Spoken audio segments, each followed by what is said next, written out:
Good morning, everyone. Good afternoon, good evening. I am Jann Arden. I'm coming to you from Springbank, Alberta. She's home. This is the Jann Arden podcast and show. I'm here with Sarah Burke. Lots going on in the world. Almost too much.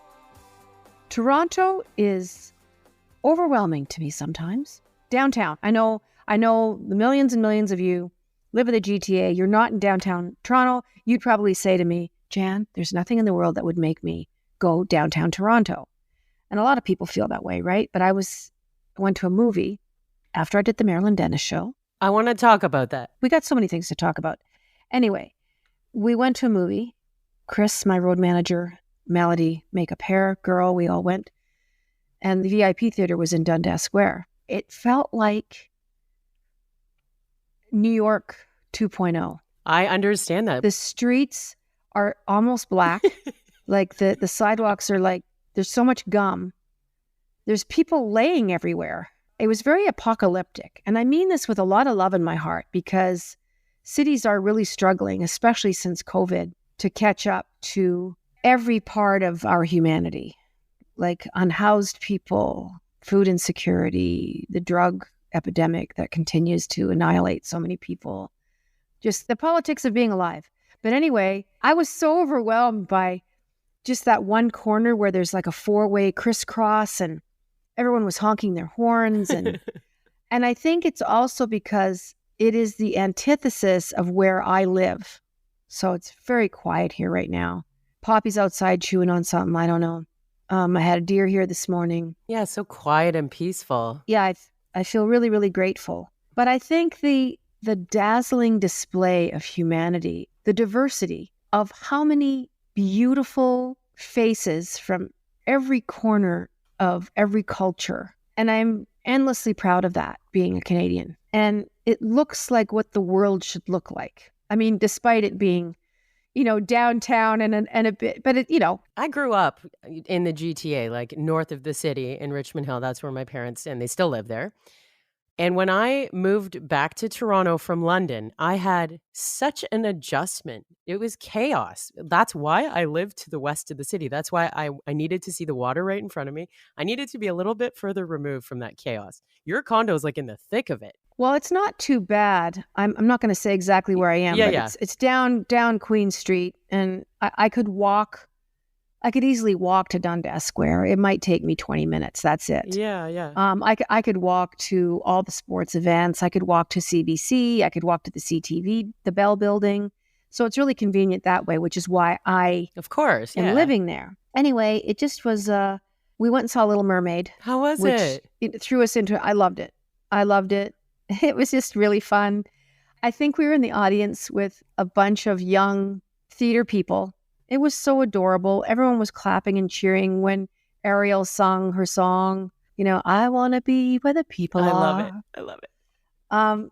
Everyone just cheered after every big song. There was like, woo, and everyone was clapping. And I'm like, where am I? The reinvention of The Little Mermaid. It's something. It's just Disney probably at its best and doing its thing. Although my only criticism, and don't write to me, write to our producer, Sarah Burke, at 555-1512. I felt like Ariel was too young. Okay. For our handsome young prince. I felt like she was playing a cool 15, but who knows what mermaids look like? Maybe they look way younger than normal women. Who knows when mermaids start dating? And he looked about 28 to me. Okay. And I just was like uncomfortable with Ariel. No wonder her dad wasn't digging it. Oh my God. No wonder he wanted to banish her to the bottom of the ocean floor. I feel like when you're 14 or 15, 28's a stretch and probably not legal. Anyway, Disney, maybe the guy just looks, maybe the 5 o'clock shadow was a bit heavy for this actor. Maybe. I want to bring you back to Marilyn Dennis. It was her final week of shows. Yes. She's a national icon. In our country, she has really held it down. 13 seasons of that show. And 10 seasons before that on Cityline. 10 seasons before that on Cityline. And then between... Bell and what they had that merger, and Marilyn was promised a show, and she was sort of in limbo for a couple of years, waiting for them to decide what the show was going to look like. And And now, this last 13 years, she got us through COVID. She was doing the show from her house. And, and never mind that, she goes from that and goes and does Toronto's #1 morning show, Chum FM, with Jamar. So she's doing that as well. Caitlin Green, that's where I met Caitlin, is through the Chum radio morning show. So Caitlin's been on mat leave, as you know. And Marilyn is a consummate professional. Any guest she ever has, she always makes them feel so important and like they're the only person in the room. She's not like one of those hosts like me who endlessly... Oh, stop. Who never shuts up and keeps talking about them. And then, oh, you did that. Well, I did this. Marilyn just is, and she's so goddamn funny. You surprised her. Yeah. How did that, tell us about the behind the scenes of how this happens. I'm pretty sure Marilyn knew I was coming. I mean, I phoned and asked them if I could go on. Okay. I'm like, can I do the show? Like, I know you probably have a million guests that you need to get on there, but I'd love to come and just say goodbye. So anyway, they had a couple of questions. You're behind a screen. And she might not have known that I was coming that day, but they just said, where are you from? They disguised your voice. And I went, I'm from Western Canada. She goes, is it Jann? Like, so we had a really nice chat and I sang a song. I think it will air sometime next week, early next week, but her last show is the 9th of June. So tune in for that on CTV, wherever you've been watching the Marilyn Dennis show all these years. And it's really emotional. The studio audiences are emotional. Marilyn's emotional. All the guests are emotional. Tommy Smythe is emotional. Everyone's emotional. Yeah. But she's a good friend. And I'm hoping now finally that she's only down to one full-time job, that she can come out here and hang out and watch movies and feed the deer and walk down the road. And because it's always been really hard trying to find time for her and I to do that. And now she's married, she's got a grandchild. So lots of things have changed for Marilyn. She was married to Tyler Moore for a long time, right? She was single and working and doing all the things that professional women do. And then the stakes kind of upped when you have a grandchild. Sorry, your priorities shift. And it's amazing watching how hard she still works now. She could be 20. You wouldn't know. She's working like she's early in her career. She looks fantastic. Her energy's fantastic. I think she really looks after herself. That's that. So June the 9th, it's the final show. I'm on sometime next week. I'm not sure. Just swapping out topics here. Election in Alberta this past week. The UCP, led by Danielle Smith, considered our right-wing party. United Conservative Party, for anyone who doesn't know. So it's not the Conservatives of yesteryear. Mm-hmm. I was conservative a good deal of my life in the West, and my parents were always conservative. My grandparents were conservative, but this is not the Conservative Party of yesteryear. It's much more aggressive. It's got a lot of, those American overtones, but there's been so much misinformation and a lot of mudslinging. Certainly, probably on both sides. I'm not going to sit here and say that everyone's exempt. I think both parties, resorted to kind of fear tactics. And if you vote for this person, this is going to happen. If you vote for them, this is going to happen. And at the end of the day, it becomes very divisive for everyone. I think the messaging gets more confusing. You have to make up your mind and you have to do the research. You have to get your information from different sources. I've talked about that fact on this show many times. You can't just be on Facebook reading the stuff that your neighbors are saying, that you're getting the same stuff over and over again, the same mismessaging. But, it's a difficult undertaking to be in politics. It doesn't matter who you are. But I will say this, on a positive note, never in my lifetime did I think that I would see two women battling it out to be the premier of Alberta. Right? So, that's a big move forward. And we still have this horrific voter turnout in every age group. So when you sit back and complain about what's happening in your neighborhood and you haven't had your ass off the seat to go out and vote, and it's apathy. When you think it's somebody else's problem to not cast your vote, or, there's that whole other idea of that your vote doesn't count. That's simply not true either. I went and voted with my friend. He voted UCP and I voted, NDP. I don't have a party allegiance. Like, I want to say that too. Like, I've voted for all kinds of different parties. I have just voted for the person that I like, that seems to suit my life. To represent you. That seems to suit, that I like, but this divisiveness and people, yesterday on Twitter. I was going to say, I saw you sharing all your screenshots and I was like, okay, Jan's having a day. But I always have a day on Twitter. It's always there. Yeah. To stay out of politics, nonsense. Who says that? Everybody says that. Everyone that thinks that artists or, singers, songwriters have been at the forefront of politics for 75 years. Yeah. Music was always political. Wake up. Was there any of you people around in the 60s and the 70s? Have you heard of Bob Dylan? Yeah, exactly. Joan Baez, Joni Mitchell, Crosby, Stills, Nash and Young. Come on. Folk music stemmed out of almost a desperation of wanting to have representation. Yep. Anyway, there's no one party that has it right. Alberta is a big oil province, and it has been that way for, the better part of 50 years. I think in a lot of ways, we do it better than anyone else in the world. The technology, the manpower, the know-how. And for anyone that's kind of against that, I understand, yes, but Alberta is also really going green. But the bare facts are 90% of the products in your home probably took petroleum to make them. That's also true, yeah. We are still driving cars. Gas prices went up. Everybody freaked out when they were paying $2.50 for a liter of gasoline. Yeah, it's awful, especially when people can't afford groceries. But there's all kinds of problems that need to be solved. And I don't care who gets voted in. My mom used to always say, it doesn't matter who you vote for, the government always gets in. Or maybe it was my dad that said that. And I know that my parents would have voted UCP. It would have been a bone of contention. But my parents would have also have thought this was the Lougheed Conservatives. This is a completely different party. Yeah. And within that party, too, there's the separatist movement that a lot of people voted NDP because they were a little bit leery of that whole conversation going on in that narrative. But listen, I'm not mad at anybody. Danielle Smith, no, she's not for me, but she's for a lot of other people. And I'm really proud that democracy worked. People got to cast a fair vote. And I'm not going to come to the table with ire. Yeah, I threw some tweets out there. You know what I love what you said? I loved when you said, I participate. That is the thesis of this entire conversation, is that if you live in a democracy and you're not participating, what the heck are you doing? I cheer for my candidate. Yeah. People like, oh, yeah, but you're trying to influence people's vote. Well, yes, we Welcome. all are. And you're not trying to do that. You might not have the platform that I have, but you're certainly having lunch conversations or, I'm, voting this or I'm voting that. Anyway, it's gotten so ridiculous and there's so many blurred lines. We've never had such a big opposition in Alberta, which I think is important for any government to have those checks and balances. And so I wish Danielle good luck. I earnestly do. I live here.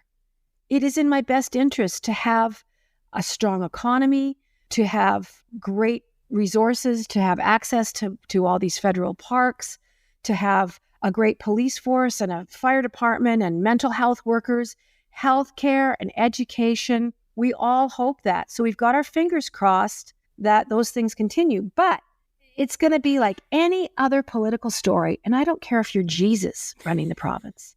There's going to be problems and you're never going to please everybody. But gosh sakes, stand up, have your voice be heard. That's what it is about being in a community. You cannot just lump the NDP into a big pile, nor can you lump the UCP into a big pile. This is the mistake that people make. I'm going to definitely keep being verbal about things that I don't like. Please do. Because that's what we do. Why am I told to be staying out of politics? And I'm proud to be in a country that has safe and fair elections where you don't feel persecuted or terrified to go stand in a line and cast your vote. It's pretty damn cool and it's pretty damn great. I've traveled all over the world, and I'll tell you what, hundreds of millions of people do not enjoy that privilege. We've got some fun voice notes from people's first times of having a sexual experience. A couple of weeks ago, I was talking about having sex for the first time on a waterbed. I'm just going to cut to the chase. It was not a great experience, but, I was 19. And where I still live, that was considered quite far along. There was people 16, 17, things like that. I'm not encouraging that. You have to be comfortable. Context. Yeah. Jann didn't just offer up her virginity to us. We were talking about summer romance and we somehow went down that road. We somehow got there. Yeah.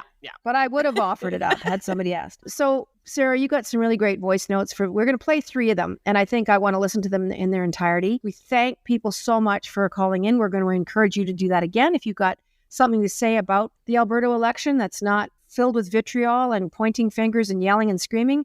You know, if you're going to be reasonable and sensible and caring and kind to everybody concerned, we might play it. Anyway, here are the clips of people's sexual experiences. We're going to leave out some names just so people feel comfortable. Hello, Jan and Sarah. I absolutely adore the podcast, and I wanted to respond to your question about our first time. I was a very late bloomer. I did not have my first time until I was 25 years old. I was overweight most of my childhood and teenage years. And in my 20s, I seemed to lose a lot of weight, and that seemed to bring the guys around, which is sad but true. I think nowadays it would be different with a lot more body positivity. But anyway, my first experience was actually quite nice. It was in his bedroom. He was very gentle, very romantic, and I am very glad that I did wait until I was 25 because I feel like maybe people who are younger have some more embarrassing or not so pleasant experiences. But we were together for 3 years. After that, when we broke up, several months later, I met my husband. So from the age of 25 to now of the age of 42, I have only had 2 partners in my life, and I would never have it any other way. Thanks again, ladies. I love the podcast. My first time was in the basement where I had my bedroom, who I lived with my mom, a single mom, and it was a friend with benefits. Let's just say we lost our virginity together. So I was like 17 years old, and let's fast forward 30 years because now I'm 47. My daughter is 17, has a boyfriend, and is in that same bedroom because my mother passed away and I'm living in the same house. I don't even want to think about it. Hey, Jan. Hey, Sarah. It's not a story of my first time, but it was probably my second or third. It was about 17 camping with my boyfriend. And at night, we were sort of getting busy. And as we were wrapping up, we realized we heard lots of rustling outside. There weren't any campers around us.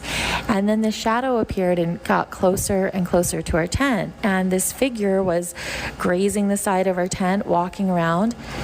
Then I think we thought it had kind of left, so we looked out and it was a huge bear walking the other way to the lake, and I freaked out. My boyfriend grabbed the legs out from the tent, threw everything in the tent, and we got on the logging road and took off. We got to a gas station, it was about 4 a.m. Realized I just had a t-shirt on, barely covering my bum.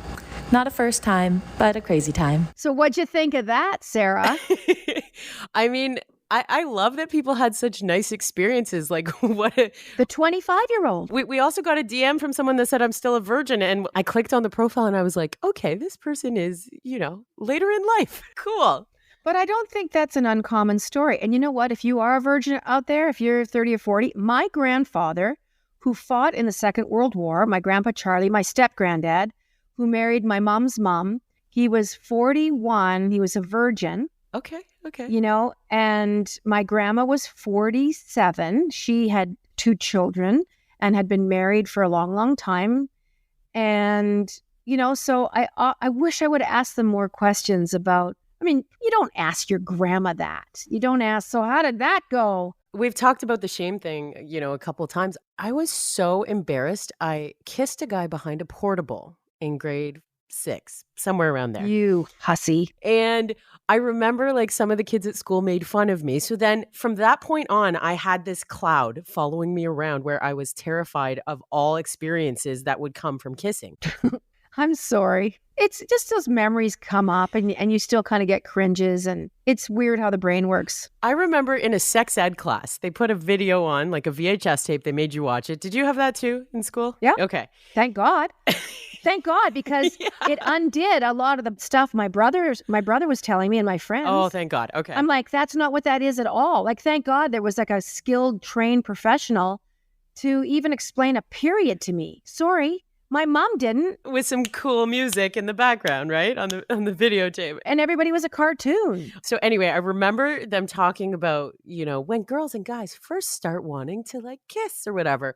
And I would turn bright red, like my chest would turn bright red because I thought it was directed at me. There's an auditorium full of people. It's not directed at you, but that's what, preteens. Well, sexuality is very personal. It's personal. And hormones are difficult. Yes.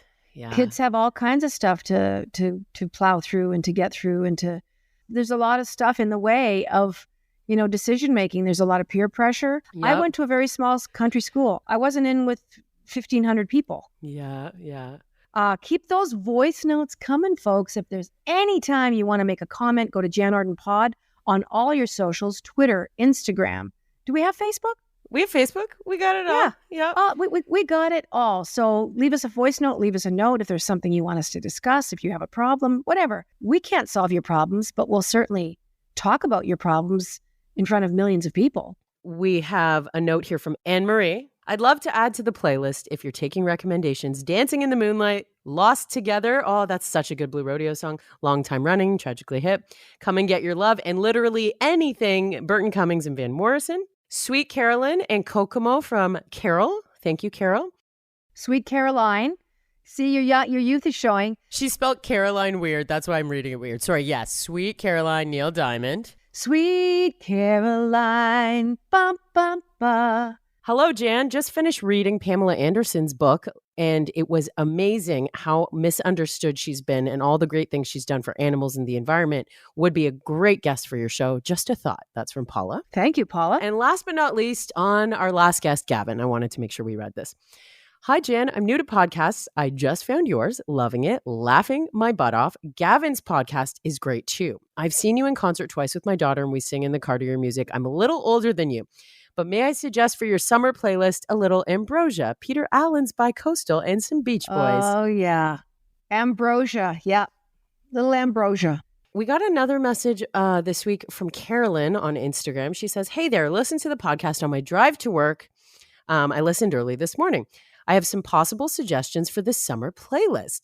One is tongue-in-cheek after seeing some of the Twitter twits being rude to Jan. Okay. One, Shitlist by L7. She should play this in the background when she responds and blocks the twits. 2, Love is a Drug, Roxy Music. Follow you, follow me, Genesis. Have a great week, ladies. Anyway, I did get talking to the bosses at iHeartRadio about creating our very own iHeartRadio playlist. So keep sending us your messages. Yes. I just want to put out there that I am not troubled by Twitter vitriol. Please don't think that I am. I read maybe 2% of the comments. If it's in front of me when I open up my phone and there's something outlandish, you have to understand they're yelling into the void. They're frustrated. And whenever anyone leads with, you fat C word, stay out of politics. Yes. But you know that their lives in general are just not going the way they want them to go. And I go into it with a lot of empathy. And yeah. I'm so grateful for the things that I have in my life. Yeah, I've worked hard, but there's a lot of people that feel frustrated, unheard, unseen, undervalued. Yeah. They're just struggling. So it comes from a place, we always have to say, what hurt you? What made you be like this? And I never take it personally. They could be yelling this at a broomstick or a clock on the wall. I picture you sitting with Poppy just laughing as you do it. Well, I literally am like, man, they make this so easy. And I do block a lot of it, but why would I? Oh, you just block anybody that doesn't agree with you. That is not true. I block people that lead out the gate with any kind of stupidity towards me. Yeah. Or threatening comments, rude comments. I get threatening it. You have to. I don't want them to see what I'm writing every day. They don't need to see that. So it doesn't bother me. Twitter is still a really amazing format, despite what Elon has tried to do to kind of dismantle it. To be able to connect with people. Anyway, Twitter is very useful to gather like-minded people, to share ideas, and be careful who you're following. So don't ever worry about me. Anyway, use caution when you're insulting me, because I'm quicker than you, I'm faster than you, I'm wittier than you. Yep. and you're just not going to win. We'll be right back. Don't go away. You're listening to the Jann Arden podcast and show.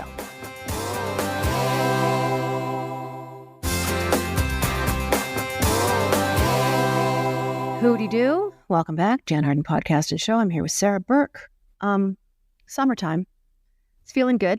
Cynthia Loyce just sent me a text message. She goes, it's going to be 30 degrees in Toronto today, which is fantastic. She goes, Jaya's having a bunch of kids out into the yard today, and we're doing water balloons. We've got a big bucket full of water balloons. So what it got me thinking about was summertime, the excitement. Summertime really is about kids. It's about being out of school for those 2 months, hanging out with your friends. Everybody comes back every year, 2 inches taller, a little bit more grown up. More hair in their armpits. Yeah, I would notice that with my friends when they came back.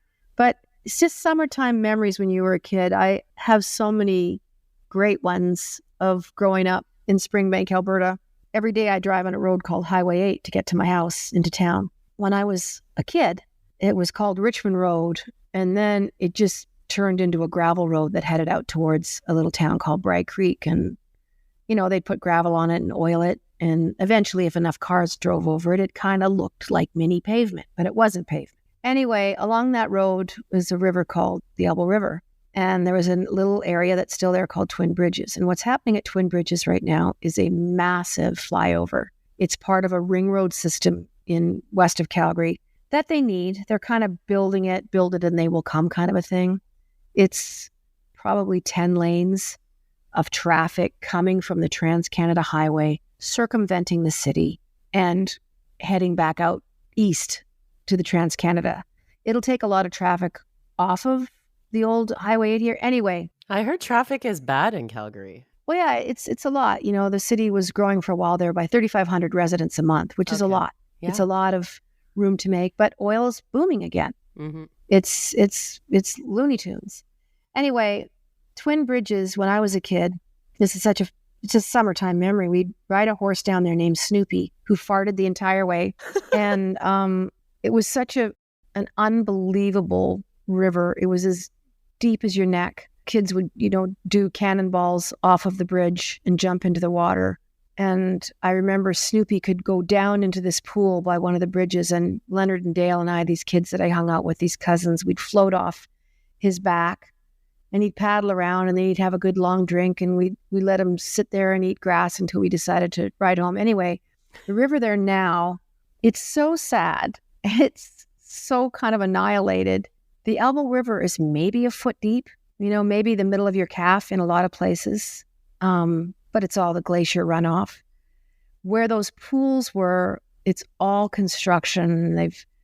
The old bridge it's going to be ripped down. They've got a new bridge over it. But I was just thinking of how idyllic it was growing up and thinking of those times and the great summertime memories.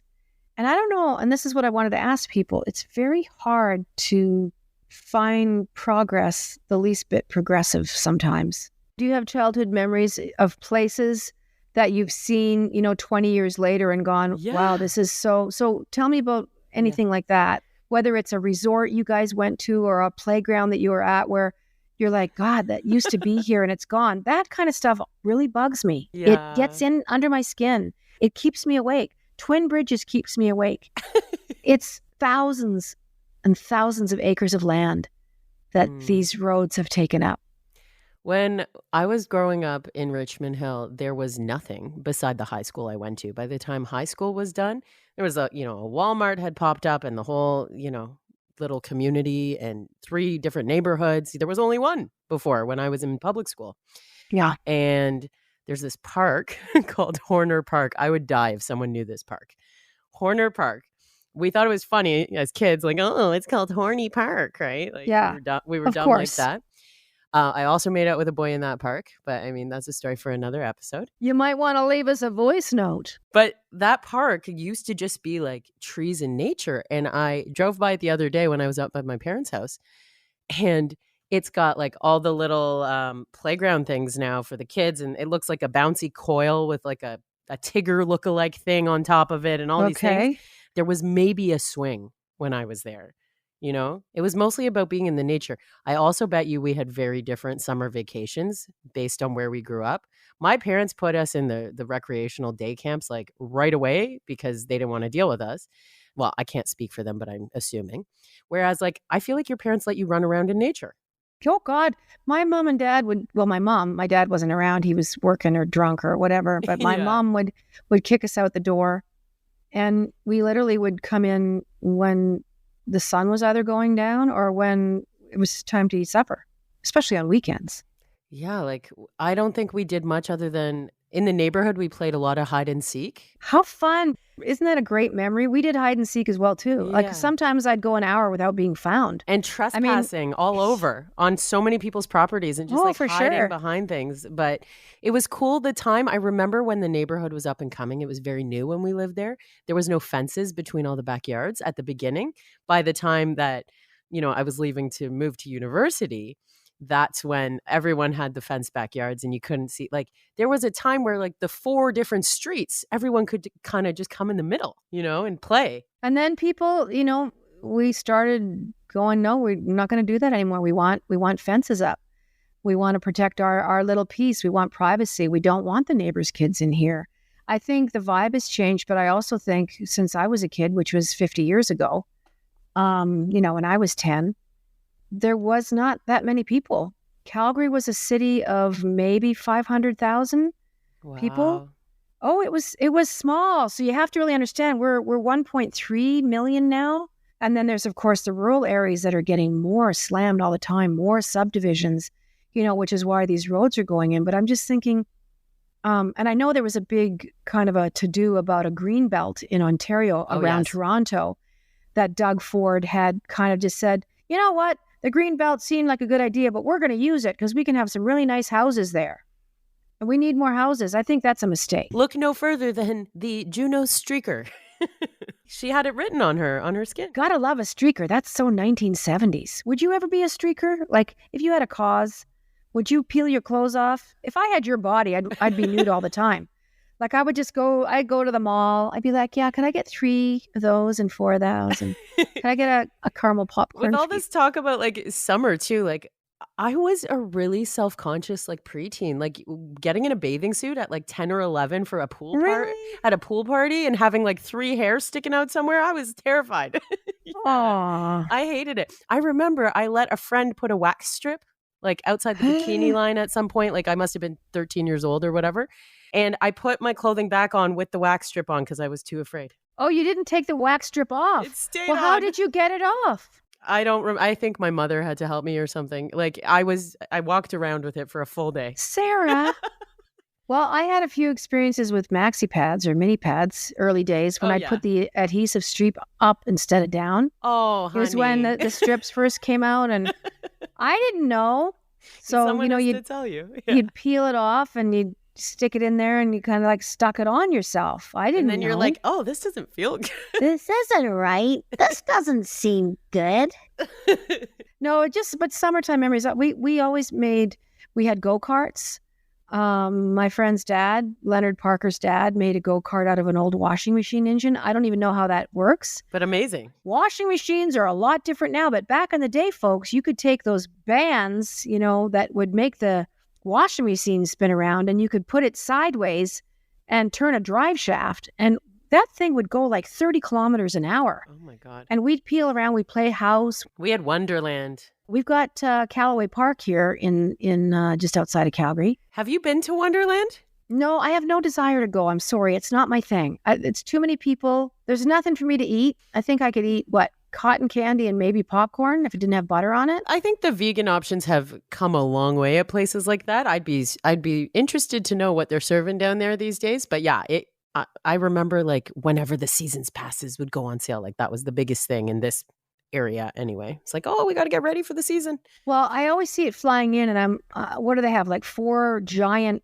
roller coasters. I don't like rides. I don't like going on rides. Are you afraid I of think, heights? No, not so much heights. I just don't like that motion, especially the drop part. The last roller coaster I went on was in Dollywood in Tennessee. Worth it. Dollywood is amazing. She's done an amazing job. It's very musical. There's lots of performances. It's a really cool place. God, the stuff that woman has done. Anyway, I went on this roller coaster, and I was really like, I wasn't right for like hours afterwards. Okay. And that was 15 years ago. So I was in my 40s, but holy crap. I am scared of heights, but there's a few roller coasters that I can handle and really enjoy. Most of the time it was just to like do cool things as a kid, you know? The one that goes through the mountains or the lazy river with a tube. That's more my jam. Yeah, absolutely. Give me a little floaty thing. But lots of really great summertime memories. But it is a teeny bit heartbreaking to see places that were so burned into my memory as a kid that are complete. I use the word annihilated because they're gone.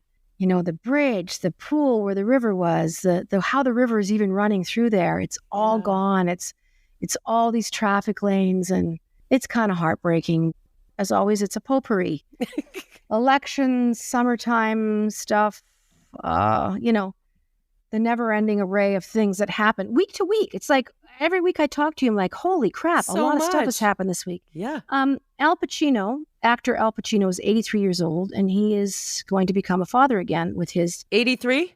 his 29-year-old partner, Noor Al-Fala, and they are expecting a child. So thoughts on that? To me, I just don't know what to say. Look at my face right now. I'm like, oh, that's... So she's 30, he's 83, so a 54-year gap. Jesus. Al Pacino had been married and divorced several times, I guess, and had many children. I have so many questions. So what is age? And I talked about this, you know, probably a year and a half ago when David Foster married Catherine McPhee. There was a 30-plus year gap, and they're still together. They're really happy. It's his fourth or fifth marriage. I believe it's her first, maybe, marriage. No one said we had facts on this show, folks. I want the facts. What's the biggest age gap you've had in a relationship? The 12 and a half years, 13 years. I think that is the same as me. Well, I wouldn't even call it a relationship. I was dating someone who was 40 when I was 28. Al Pacino's he's very well known for Scarface, The Godfather. He has 3 other children, 2 with Beverly D'Angelo and 1 with Jann Arden. You got to call him the grandfather, not the godfather. Al Fala, she's a producer in the entertainment industry. Al said this to the New Yorker magazine in 2014. He said the fact that his father left him and his mother when he was 2 has really shaped his relationship with his children. It's the missing link, so to speak, he says. Having children has helped me a lot. I consciously knew that I didn't want to be like my dad. I wanted to be there for them. I have 3 children. I'm responsible to them. I'm part of their life. Well, having said that, at 83, how much of a part of a life can you be of a person? He's not going to be alive. Unless the man lives to be 100, then his kid will be 17. You throw a ball and you're like, oh, something weird happened back here. I dislocated my shoulder. Oh, I just broke my hip. Sorry. That's a big gap. I'm uncomfortable with that gap. Robert De Niro just welcomed his 7th child, and Robert is 79.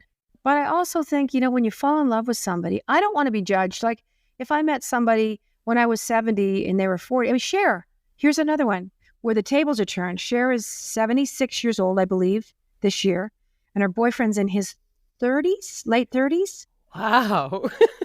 I don't think I knew that. Yeah.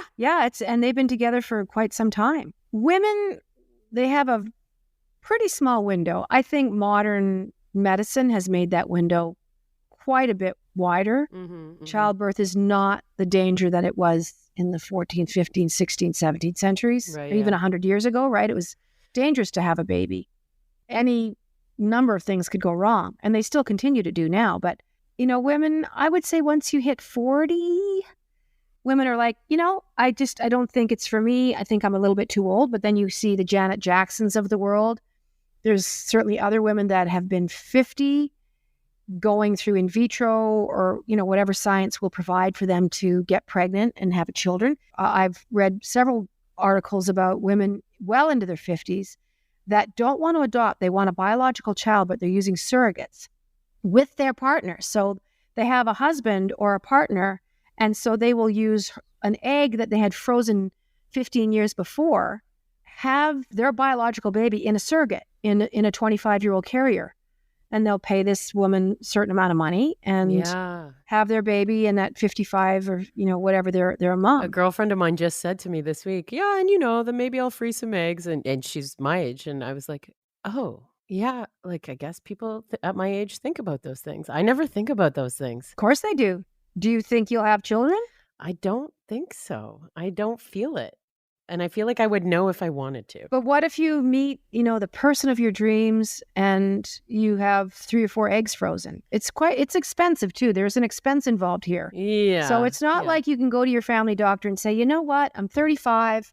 I don't have a partner right now. And I might want to do this on my own in 4 years, but I have a really good job right now and I might get a promotion. So I'm not going to do anything. Can I freeze these 4 eggs? Well, it's going to be some money. I was listening to a podcast that I really love. It's really old school. It's Desert Island Discs. Okay. I listen to it every week. It's been going for over 70 years in the UK.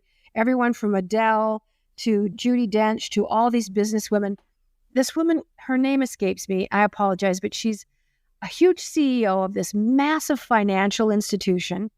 She's 57, so I was surprised. She has 9 children with her husband, and she had children the whole journey that she was getting moved up. And she did face that misogynistic kind of commentary of, you've got 4 children. Is that going to be it now? Because we really want to move you forward. And how's that going to work? And she was like, fuck it. I'm having kids. Working moms, right? Last season, we saw that play out in the last season. Spoiler alert. But we didn't say who. Women are amazing, and screw that narrative that you're talking about. But what do you think of the age gap? Seriously, like 54 years. This seems to be it's too so much. Outlandish. And do they know enough? Does science know about what the quality of the sperms are at 83? I'm just putting that out there because as we know, as women are ostracized because 40. The quality of their eggs is questioned. You're really putting that child in danger. But 83-year-old comes along. She obviously wanted a child. And the fact that he's still getting it up, the sperm gets in there. Like, is the sperm solid? Is it genetically sound? I would like to... We need an expert. We need a sperm expert on the show. So this is our call out. If you have expertise in this area, please send us a voice note. Anyway, when I came across that, I felt bad that I was instantly judgmental. So I had to deal with that. I was too. I was sitting on the plane and it was in my newsfeed. And I thought, what a moron. Like, what an idiot. And she's such a gold digger. And, she's getting what she wanted. And then I thought, Jann, what are you talking about? I don't know a single thing about their relationship. And, maybe this child will be the golden child that turns the world around and goes on to do great things. But seriously, the man's going to be 90 in 7 years. Well, I mean, quality of sperm, quality of like parenthood as well. Like, what type of parent are you going to be if you're in your 80s? So that's the whole thing. He can provide money. That's what this comes down to. It's not that he can't afford it. Well, true story. My friend's boss adopted a little boy at 62, single. I like the adoption story. She was on her own and she adopted at 62. It's interesting that a single woman at 62 could do that. But now, she's 80, just turned 80 and has an 18-year-old. And it's not going great. There's a lot of difficulties, a lot of resentment. There's tons of resentment. Let me ask you, like, what was your take on kids? Like, I know, obviously. Like, no, I didn't want them. You just knew? I prayed all through my 20s that I wasn't pregnant. I was really promiscuous and I was, trying to figure out what I was all about. And I was in rock and roll bands and that's just what the 80s looked like. Yeah. And town to town in a white van with a bunch of guys and sleeping with the band guys and, yeehaw. I had to ask. But, as I got older, I'm like, no, this isn't for me. And not everybody can have kids. Like I talked about, if you don't want them, no one should force you into wanting them. And that's kind of a social pressure point too, is that if you are a woman of a certain age and you don't have children, you are looked upon as a failure. What's wrong with you? Didn't anybody want you? Hi, Poppy. We're talking about kids. You're my child. You're my baby. Did you find a squirrel out there? Speaking of societal norms, get this, Yep. okay? Because I think that this is very similar for women. They're asked about if they want to have kids constantly. They're asked about when they're getting married constantly, right? Like the things that society believes you should do as a woman. Yeah, So yeah. I'm at a Shiva. Okay. So someone had passed away, family friend, blah, blah, blah. And this man who's going to be at my sister's wedding this weekend, the man who introduced my parents, believe it or not, Okay. he pulls my hand and he looks at my ring finger and he goes, huh, does it bother you that Joanna's getting hitched first and you're the older? I was like, Oh. I'm going to go over to the punch table now. And punch you. There's some people of a different generation. It's inappropriate. It's inappropriate from that generation to. Yes. How many people cringe when they get with relatives? So do you have a boyfriend? Is there someone in your life? Do you have a girlfriend? We just broke up and thanks for asking. Don't ask me this weekend. Or it's like, how is things going for you? Are you enjoying your job? Like, I think those are much more appropriate questions. Thank you. Do we have to train people? Like, I have my mom and my grandmother's diamonds. Beautiful. I'm just showing you on camera, Sarah, so people at home can't see this, but you can if you go to the Jann Arden Instagram, by the way. But it's on my wedding hand. It's on the ring finger. So when I'm traveling or riding beside somebody, I like having it there because they're like, I've never read anything about her being with somebody, but maybe it's no one's business. It isn't, but I love it there. I had it on my right hand for a while, and I'm like, no, I'm putting it here. No one's going to be buying me a diamond anytime soon. And if I'm buying myself a diamond, I'm going to use my grams. They're just small. They're not pretty. There's nothing. It's not like the Liz Taylor African sapphire from. It's just a little moderate diamond that's probably worth $500.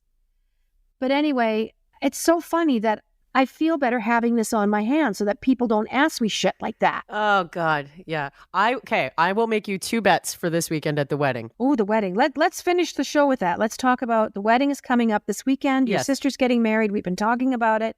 You bet what? Which question do I get more? Where's your boyfriend or how's working with Jann Arden? I bet you I'll get more Jann Arden than boyfriend. Let's hope. And maybe you can say, well, I'm going out with Jann Arden now, so that's why I left my boyfriend. And then they'll really raise some hairs. She's 54 years older than me. I'm dating an older woman. Oh my God. Get the rumor started. I hope you don't get asked too much about that. I hope you are able to enjoy the day without having people pry into your personal life. My mom used to say, when people want to know about your personal life, she goes, I liken it to stealing. You know, if you want to offer information to people, but if they don't give it to you, you don't try and get it out of them. She goes, I always hated that. I like that from your mom. I'm in very good spirits. I'm feeling pretty good and like I made the right choice with my relationship. I'm sad about the friendship part. Have you talked to him? We've had one text message because I'm on his phone plan, so we got to deal with some things. But oh Jesus, which is fine. But for the wedding stuff this weekend, so I was going to be joining the ladies after hair and makeup. As you know, I asked your advice on this last week. Yeah. So I got a message from my sister this week, and she was like, "What time do you think you're arriving in the morning? I have breakfast ordered for you, and da da da. And there's 3 bathrooms if you want to do your hair and makeup with the girls." And I was like, "Oh, she didn't understand. She didn't hear." I was like, I told mom I would meet her at 12:30. I'll be good to go, makeup done. And I said, but please, if you need anything on the morning of, do not be shy. Ask me anything you need. I'm happy to run around for you. What do you need? So I left it at that. Now, my mom sends me a message yesterday. She goes, I got to talk to you about something. Please call me when you have a moment. Oh, Jesus. My mom doesn't send me those messages. So I'm like, oh God, what's going on? What's going on? So call her. She's like, I have a weird question. I'm like, what's up? Well, your sister asked me if I would help her put her dress on. And that's like a big thing for photography and videography for weddings. Okay. And she goes, but I told you that I needed you to come meet me. And now I'm ditching you to go do the dress thing with Joanna. I'm like, Mom, go do the dress thing. Everything's fine. She thought she was ditching me. You're not taking any of this personally. I think you've done really well. Like you've kind of done a few eye rolls, but I have a wedding this weekend. I'm going on Saturday. One of my best friends from high school, Teresa, and her husband, Case. Their son, Jake and Jesse, are getting married. So shout out to Jake and Jesse. They are the sweetest couple. They're having, I think, 40 people maybe at the house. And then they're having 100 people at a restaurant. So later that night, everyone's going to the restaurant, and the restaurant can deal with dishes and cleanup. They have chairs, they have kitchens. It's not that people can order what they want. There's going to be different stations. Perfect. They're for making the it vegans. so easy. They've decided on per amount of money per plate. So no one's going to be like chicken or salmon or, oh, I just don't eat salmon and I hate chicken and don't you have anything? It's none of that crap. You don't have to bring in tables or chairs. Do a place that already has that stuff. Make it simple and keep your wedding small. I love how these guys are doing it, and I'm very blessed to be there. Yes. Jake and his sister Maya called me Uncle Buck growing up. I mean, I was the person, they still call me Uncle Buck. I brought them like karaoke machines and snow cone machines from Costco and large go-kart tubs here and there of sour suckers, like 400 of them. Teresa would look at me when I came through the door with candy for those kids, and she's like, I'm going to kill you. Yeah. I'm going to absolutely kill you. But they have been together for several years.